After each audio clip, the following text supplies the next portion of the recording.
வணக்கம் Chris kitchen and entertainment. நம்ம சேனலை சப்ஸ்கிரைப் பண்ணாதவங்க சப்ஸ்கிரைப் பண்ணிக்கோங்க, பெல் ஐக்கான் பட்டனை கிளிக் பண்ணிக்கோங்க. வாங்க வீடியோக்குள்ளே போகலாம். இன்றைக்கி நம்ம சேனலில் கற்பூரவள்ளி தோசை எப்படி பண்ணலான்னு பார்க்கலாம். அதுக்கு முன்னாடி கற்பூரவள்ளியோட நன்மைகள் பயன்கள் என்னென்னு நம்ம பார்த்துக்கலாம். காஃபு கோல்டு அதுகளுக்கு நல்ல மருத்துவ குணம் உள்ளது. நெஞ்சு சளி இருக்கிறவங்க எடுத்துக்கலாம். வாய்ப்புண், ஆஸ்மா, வீசிங் ப்ராப்ளம் இருக்கிறவங்க இந்த கற்பூரவள்ளி எடுத்துக்கலாம். டைஜஷன் ப்ராப்ளம் இருக்கிறவங்க எடுத்துக்கலாம். இர்ரெகுலர் பீரியட் அந்த மாதிரி ப்ராப்ளம் இருக்கிறவங்களும் எடுத்துக்கலாம். கிட்னி ஸ்டோன், பல்வலி இருக்கிறவங்களும் நம்ம எடுத்துக்கலாம். பல்வலிக்கு அந்த இலையோட சாறு வச்சாலே பல்வலி நல்ல குணமாகுங்க. அடுத்து பைல்ஸ் ப்ராப்ளம் இருக்கிறவங்க எடுத்துக்கலாம். ஸ்கின் டிசீஸ், அலர்ஜி அந்த மாதிரி இருக்கிறவங்க கூட எடுத்துக்கலாங்க. இப்போ கற்பூரவள்ளி தோசை எப்படி பண்ணலான்னு பார்க்கலாம். 3/4 கப் அளவுக்கு கற்பூரவள்ளி இலை எடுத்து வச்சுருக்கேங்க. இதை ஃபஸ்ட்டு பேஸ்ட் பண்ணிக்கலாம். மிக்ஸி ஜாரில் பேஸ்ட் பண்ணிக்கலாம். தேங்காய் 1/2 கப் அளவுக்கு எடுத்துருக்கேங்க. ஜீரகம் 1/2 டீஸ்பூன் அளவுக்கு எடுத்துருக்கேன். மிளகு 1/2 டீஸ்பூன் அளவுக்கு. இஞ்சி 2 துண்டு நல்லா பொடிசாக கட் பண்ணியிருக்கேன். உப்பு கல் உப்பு எடுத்துருக்கேங்க. தேவையான அளவு நம்ம போட்டுக்கலாம். இப்போ இதை நல்லா பேஸ்ட் பண்ணிக்கலாம். இப்போ தேங்காய், மிளகு எல்லாம் அரைச்சோம் இல்லையா, அந்த பேஸ்ட்டும் ரெடி ஆயிடுச்சுங்க. தோசை மாவு நான் 1 லிட்டர் அளவுக்கு எடுத்துருக்கேங்க. இப்போ நம்ம அரைச்சி வச்சுருக்கிற இந்த பேஸ்ட்டெல்லாம் நம்ம ஆட் பண்ணிக்கலாம். கற்பூரவள்ளியோட பேஸ்ட்டை நம்ம ஆட் பண்ணிக்கலாம்.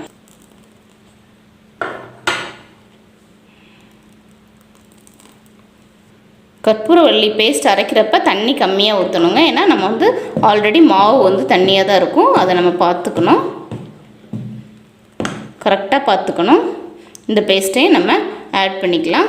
நமக்கு மிளகு, ஜீரகம் எல்லாம் நம்ம சேர்த்து அரைச்சிருக்கிறதுனால, இஞ்சி எல்லாம் போட்டிருக்கிறதுனால சளிக்கு ரொம்ப நல்லதுங்க.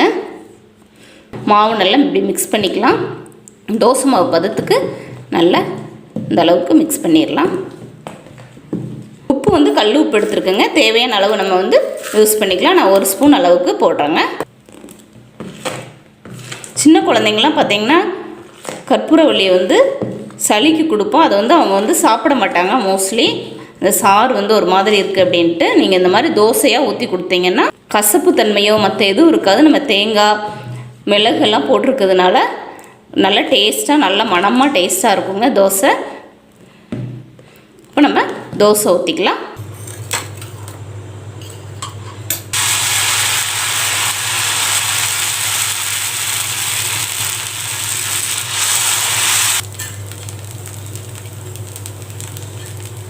நீங்கள் தோசையாகவும் ஊற்றிக்கலாம், அடை மாதிரியும் ஊற்றி சாப்பிட்டுக்கலாங்க. இப்போ திருப்பி போட்டுக்கலாங்க. 2 மினிட்ஸ் நல்லா வேகட்டும். இப்போ எடுத்துக்கலாங்க. இந்த அளவுக்கு நல்லா வந்திருக்கு. இன்றைக்கி கற்பூரவள்ளி தோசைக்கு நம்ம நிலக்கடலை சட்னி தான் பண்ண போகிறோம். இப்போ ஒரு கடாய் எடுத்து வச்சுக்கலாங்க. அதில் 2 டீஸ்பூன் அளவுக்கு நம்ம ஆயில் விட்டுக்கலாம். ஏன்னா இதே ஆயிலில் தான் நம்ம சட்னி தாளிக்க போகிறோங்க. அதனால் இப்போ கொஞ்சம் டீப் ஃப்ரை மாதிரி பூண்டை நம்ம ஃப்ரை பண்ணி எடுத்துக்கலாம்.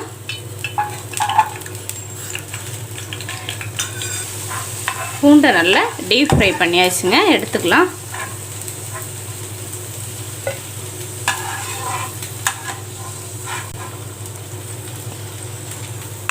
இப்போ அடுப்பை சிம்மில் வச்சுட்டு மிளகாய் வத்தல் போட்டுக்கலாம். ஃப்ரை பண்ணியாச்சுங்க. எடுத்துக்கலாம். நிலக்கடலை 1/2 கப் எடுத்துருக்கேங்க. இப்போ நம்ம சட்னி அரைச்சிக்கலாம். ஆல்ரெடி நான் வறுத்த கடலை தான் எடுத்திருக்கேன். நீங்கள் வறுக்காத கடலைன்னா நீங்கள் நல்லா வறுத்துக்கலாம். இப்போ 1/2 கப் அளவுக்கு நிலக்கடலை, நல்லா ஃப்ரை பண்ணி வச்சுருக்கிற பூண்டு, மிளகாய் வத்தல் இதெல்லாம் நம்ம ஆட் பண்ணிக்கலாம்.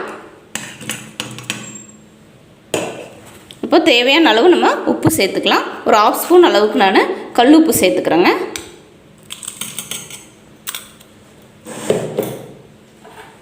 இதோடு நம்ம கொஞ்சம் நாட்டு சர்க்கரை சேர்த்துக்கலாங்க. நம்ம நிலக்கடலை சட்னிக்கு எப்போவுமே வந்து நாட்டு சக்கரை சேர்த்திங்கன்னா நல்லா டேஸ்ட்டாக இருக்கும். வேறு நம்ம எதுவுமே நம்ம ஆட் பண்ணுறதில்ல, வெறும் கடலை இந்த மாதிரி தான் நம்ம ஆட் பண்ணுறோம் சட்னிக்கு.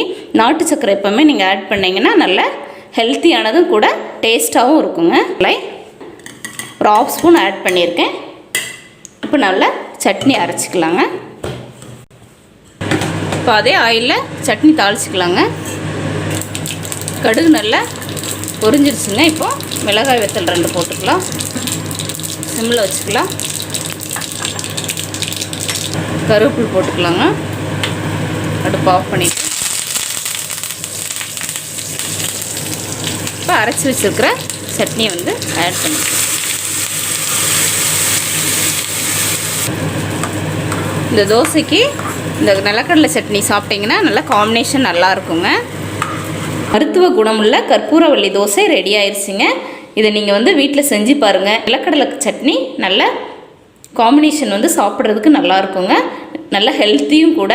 கண்டிப்பாக வந்து கற்பூரவள்ளி வந்து அடிக்கடி நீங்கள் எடுத்துக்கோங்க. உடம்புக்கு வந்து ரொம்ப நல்லதுங்க. இதே மாதிரி நீங்கள் வீட்டில் செஞ்சு பார்த்துட்டு கமெண்ட் பண்ணுங்கள். பிடிச்சிருந்துச்சின்னா லைக் பண்ணுங்கள், ஷேர் பண்ணுங்கள், சப்ஸ்கிரைப் பண்ணுங்கள். பெல் ஐக்கான் பட்டன் கிளிக் பண்ண மறந்துடாதீங்க. தேங்க்யூ.